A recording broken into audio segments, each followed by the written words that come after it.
सभी का SCN news के इस बुलेटिन में। आइए सबसे पहले नजर डालते हैं आज की सुर्खियों पर।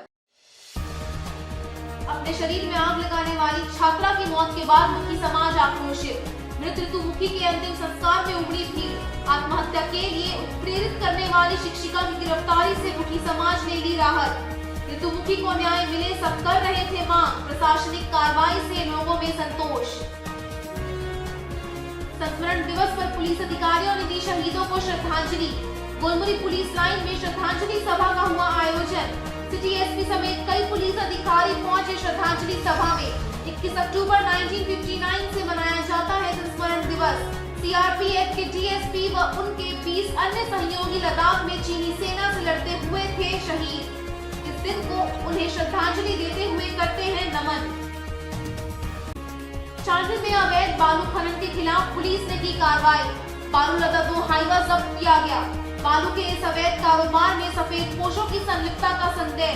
बालू माफिया मालामाल बाबुओं की हो जाती है पॉकेट कर। सरकार को हो रहा प्रतिमाह लाखों के राजस्व का नुकसान। लोगों ने दिया मामले की जांच की जरूरत पर बल। आइए बात करते हैं अपने शरीर में आग लगाने वाली शारदा मनी स्कूल की छात्रा की इलाज के दौरान टीएमएच में हुई मौत की।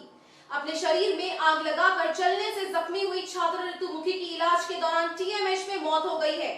छात्रा की मौत के बाद भुयानी छाया नगर मुखी बस्ती के लोगों में मायूसी के साथ आक्रोश भी दिखा।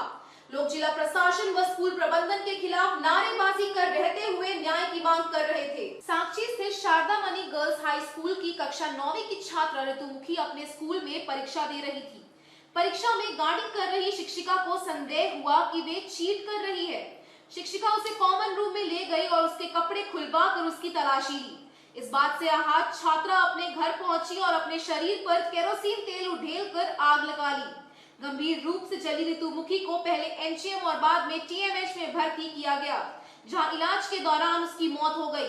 बताते चले कि इस मामले में पुलिस ने शिक्षिका चंद्रा दास के खिलाफ आत्महत्या के लिए प्रेरित करने के आरोप में मामला दर्ज कर उसे जेल भेज दिया है।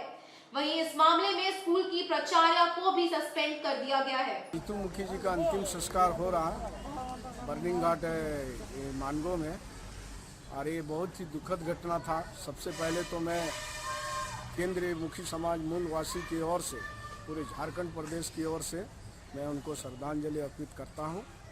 बहुत दुखद घटना है। जिस तरह से प्रताड़ित करके शारदा मनी स्कूल में जो टीचर इनके साथ प्रताड़ित किया, उस प्रताड़ित के चलते जो है बच्ची अपना आत्महत्या कर ली। इससे हमारा समाज को काफ़ी आहत पहुंचा है कि आज अगर बच्ची जिंदा रहती, वहां पढ़ती, तो आगे चल के वो कुछ ना कुछ समाज के लिए करती, समाज का नाम रोशन करती। लेकिन आज हमारे बीच नहीं है। बहुत तकलीफ का बात है। मैं जिला प्रशासन को पहले बधाई दूंगा कि जिला प्रशासन ने इस बच्चा को बचाने के लिए काफ़ी प्रयास किया, और मुझे मालूम है कि डीसी महोदय जो है रोज़ जा कर के उनके बारे हालचाल जानते थे और उनको पूछताछ करते थे। उनका परिवार का मैंने दुख में हमेशा भाग लेती थी। और जिला प्रशासन पूरा वहाँ जो हॉस्पिटल का खर्चा है उन्होंने जिला प्रशासन ही उठाया। और मुख्यमंत्री को हम लोगों ने, समाज के लोग, हेमंत सोरेन जी को हम लोगों ने ट्वीट किया था। हेमंत सोरेन जी ने तत्परता से तुरंत उसको अपना संज्ञान में लेते हुए मुख्यमंत्री ने डीसी को आदेश दिया, और डीसी को कहा कि देखिए दलित बच्ची है और इनके साथ ऐसा हुआ, गरीब है, इनको आपको पूरी तरह से इनका इलाज कराना है, इसका देख रेख करना है। इनके पीछे जो भी खर्चा होगा, जो भी लगेगा, बच्चा को बचाने का प्रयास करिए। और जिला प्रशासन ने पूरा प्रयास किया। और मुखी समाज के लोगों ने जिस दिन घटना घटी, हम लोग सारे लोग आंदोलन भी किए। हम लोग डीसी को भी घेरे, उसके बाद शिक्षा विभाग में भी हम लोग घेराव किए। और हम लोगों ने शिक्षा विभाग से मांग किया कि चाहे दलित बच्चा हो या और भी कोई बच्चा हो, बच्चा बच्चा ही होता, बच्चा का कोई जात नहीं होता। किसी बच्चे के साथ इस तरह का व्यवहार नहीं होना चाहिए। ऐसे शारदा मनी स्कूल के ऊपर प्रशासन का निगरानी हमेशा होना चाहिए।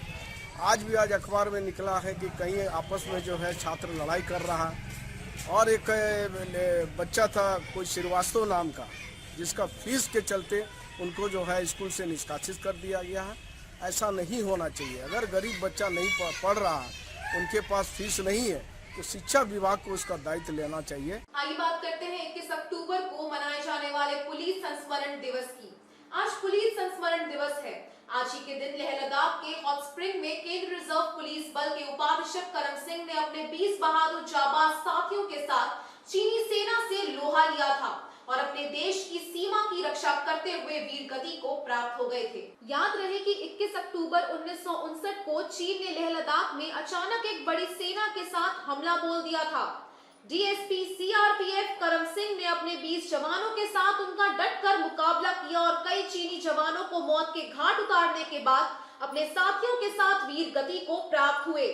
उसी समय से इस दिन को पुलिस संस्मरण दिवस के रूप में मनाया जाता है। साथ ही केंद्र अर्धसैनिक बलों एवं राज्य पुलिस बलों के उन बहादुर जानबाजों को भी याद किया जाता है जिन्होंने ड्यूटी के दौरान अपने प्राणों की आहुति दी है।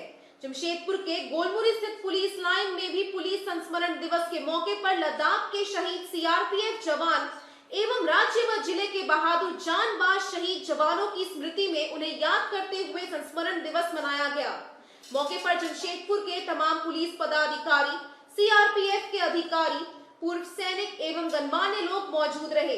जहां गोलमुरी पुलिस केंद्र स्थित शहीद स्थल पर बहादुर जवानों को याद करते हुए उन्हें श्रद्धांजलि अर्पित की गई। साथ ही शहीद जवानों के परिजनों को सम्मानित भी किया गया।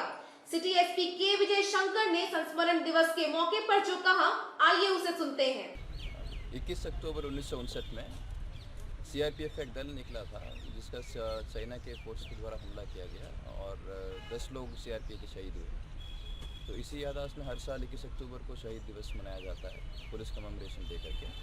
तो इसी क्रम में यहाँ पे भी पुलिस कमेमोरेशन डे मनाया गया। इसमें जो भी यहाँ के शहीद हैं उनको याद किया जाता है और उनके जो परिवार हैं उनको सम्मानित किया जाता है और जो भी उनके परिवार की समस्याएँ हैं जो हमसे हेल्प कर सकते हैं, हमसे ठीक हो सकता है, तो उसका यहाँ पे सुनवाई की जाती है और जो सुधारने लायक है उसका सुधार किया जाता है। बात करते हैं चांडिल के चौगा पुलिस द्वारा अवैध बालू खनन के खिलाफ की गई कार्रवाई और 2 हाईवा जब्त किए जाने की।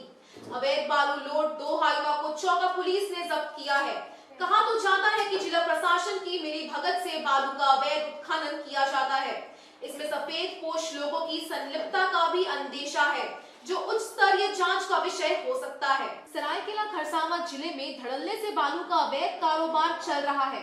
रात के समय में ईचागढ़, तिरुल्डी, गमरिया, चांडिल, आदितपुर एवं राजनगर थाना क्षेत्र के विभिन्न स्वर्ण रेखा नदी से प्रतिदिन बालू का अवैध खनन हो रहा है। बालू माफिया रात के अंधेरे में बालू खनन कर ट्रैक्टर, 460 ट्रक एवं हाईवा से बालू लोड कर पूर्वी सिंहभूम जिले के जमशेदपुर शहर में ऊंची कीमतों पर बेचते हैं। दरअसल राज्य सरकार द्वारा अब तक बालू खनन के लिए कोई नियमावली नहीं बनाई गई है, जिसकी वजह से धड़ल्ले से बालू का अवैध खनन व चोरी बाजारी हो रही है, जिसमें सरकार को प्रतिदिन लाखों रुपए के राजस्व का नुकसान हो रहा है। सूत्रों के अनुसार प्रति हाईवा 30,000 रुपए पुलिस को चढ़ावा दिया जाता है। जो हाईवा मालिक रुपया नहीं जमा करते हैं उनका हाईवा जब्त कर उनके खिलाफ कानूनी कार्रवाई की जाती है। बात करते हैं गदरा में आयोजित सरकार आपके द्वार कार्यक्रम में हिस्सा लेने पहुंची राज्य खाद्य आपूर्ति विभाग की सचिव हिमानी पांडे की। राज्य खाद्य आपूर्ति विभाग की सचिव हिमानी पांडे शुक्रवार को जमशेदपुर के गदरा में आयोजित सरकार आपके द्वार कार्यक्रम में शामिल होने शहर पहुंची।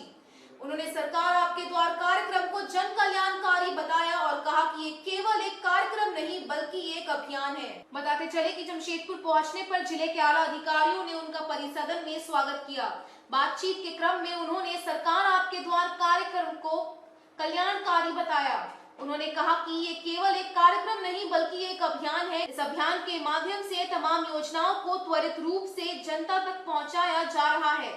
साधारण तौर पर सरकारी योजनाओं से लाभुक समस्या पर नहीं जुड़ पाते, जबकि ऐसे अभियान में सभी शामिल होकर योजनाओं का लाभ उठाते हैं।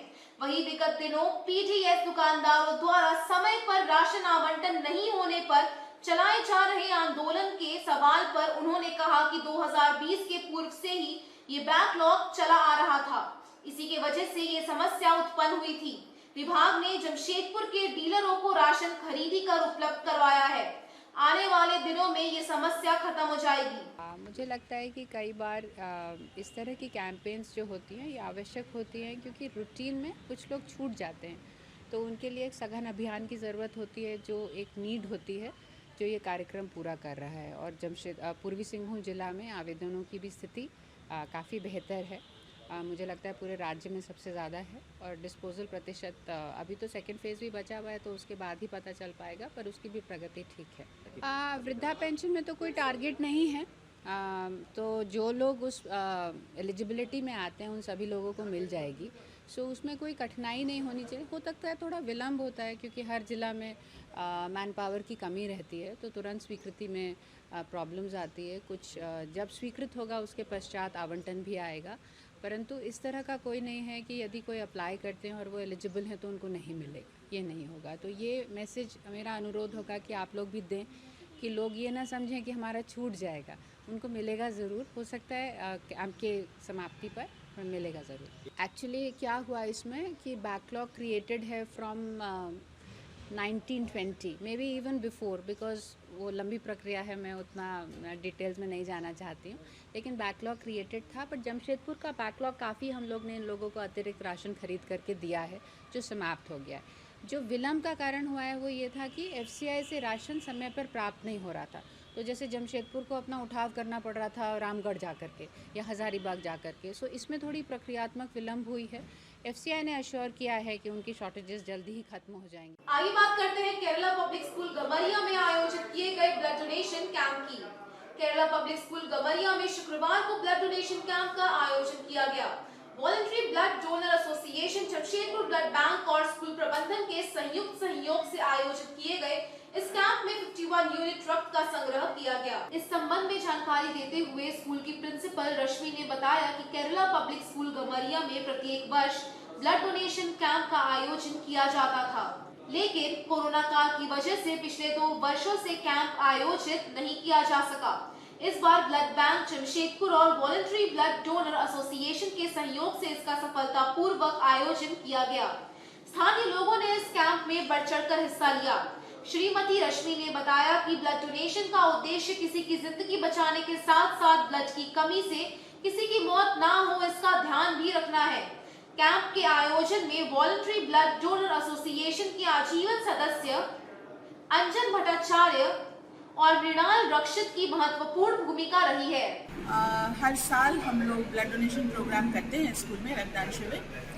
पिछले 2 साल से कोविड के कारण कुछ नहीं कर पा रहे थे सामाजिक योगदान, तो इस साल हमने दीपावली के पहले हमने हमारे जो अभिभावकगण हैं और भी लोग हैं, जान पहचान नेबर्स, हमने सबसे अनुरोध किया कि वो आएँ और रक्तदान करें, क्योंकि एक सामाजिक सरोकार है और विद्यालय में बच्चे यही सब करके सीखते हैं। तो हमने ये रक्तदान शिविर का आयोजन किया है, उसके लिए पूरी तैयारी की हमने बच्चों के ज़रिए पेरेंट्स को बुलवाया और दूसरे यूनिवर्सिटीज़ और दूसरे जगहों से भी कॉलेजेस स्कूल्स में बात किया, सबको बुलाया और जमशेदपुर ब्लड बैंक के साथ और वॉलंटरी ब्लड डोनर्स एसोसिएशन के साथ KPS मिलकर ये रक्तदान शिविर आयोजित कर रहा है। और हम उम्मीद करते हैं कि अच्छी संग्रह होगी ब्लड की, ताकि जमशेदपुर के लोगों को कभी खून की कमी के कारण कोई मुसीबत न झेलनी पड़े। और ये हम हमारा जो सामाजिक सरोकार है उसके तहत हम ये करते हैं। आइए बात करते हैं मेलोडी किंग कुमार शानू के 65वें जन्मदिन के मौके पर जमशेदपुर कलाकार मंच द्वारा आयोजित किए गए कार्यक्रम की।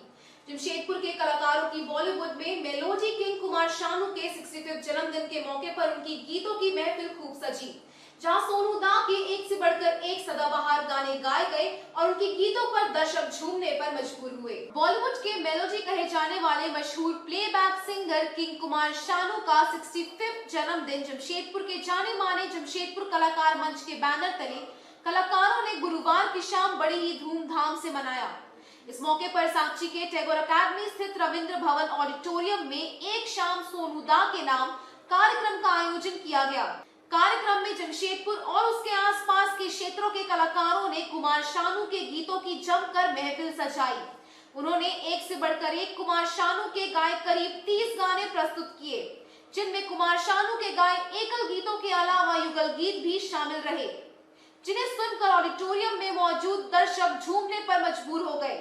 इससे पहले कार्यक्रम की मुख्य अतिथि जानी मानी स्त्री रोग विशेषज्ञ डॉक्टर इंदु चौहान, वरिष्ठ अतिथि भाजपा के वरिष्ठ नेता भरत सिंह, कमल किशोर अग्रवाल, समाज सेवी सूरज भदानी, पप्पू शर्मा, राजा सिंह, सीसीआर डीएसपी अनिमेश कुमार गुप्ता, पूर्व सिविल सर्जन डॉक्टर अरविंद लाल, डीटीओ दिनेश रंजन, दलजीत सिंह चौहान, गमरिया थाना प्रभारी राजीव कुमार सिंह, संदेश चौधरी उर्फ छक्कन चौधरी समेत अन्य ने संयुक्त रूप से दीप प्रज्वलित कर इस संगीत संध्या का विधिवत उद्घाटन किया। अतिथियों ने हिंदी सिनेमा गायकी में कुमार सानू के महत्वपूर्ण योगदान की सराहना करते हुए उनकी गायकी की जमकर प्रशंसा की। उसके बाद शुरू हुआ गीत संगीत का दौर, जो देर शाम तक जारी रहा। इस दौरान कलाकारों ने दर्शकों की जमकर वाहवाही बटोरी। कार्यक्रम को सफल बनाने में हरप्रीत उर्फ हनी, ओम प्रकाश, प्रिया बैनर्जी, राजीव बैनर्जी, अमित डे, संतोष चक्रवर्ती, शंकर झा समेत मंच से जुड़े अन्य लोगों का महत्वपूर्ण योगदान रहा। आज के इस बुलेटिन में बस इतना ही।